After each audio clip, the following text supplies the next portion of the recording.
Hi, my name is Fatma. Today we will learn to speak English. Let's go.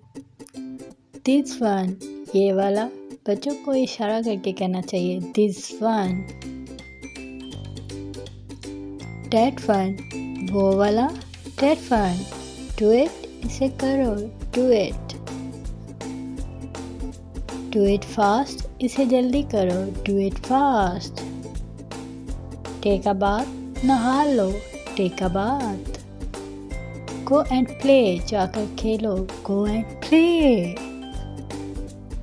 Say goodbye, goodbye बोलो. Say goodbye. Take a bite, एक वाला खा लो. Take a bite.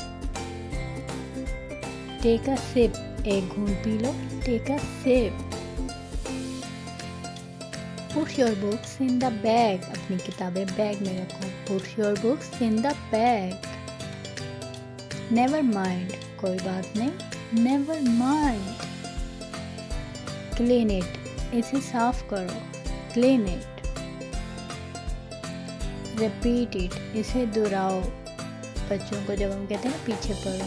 Repeat it. Try again. दोबारा कोशिश करो. Try again. Get up, उठ जाओ. Get up. Wake up, जाग जाओ. Wake up.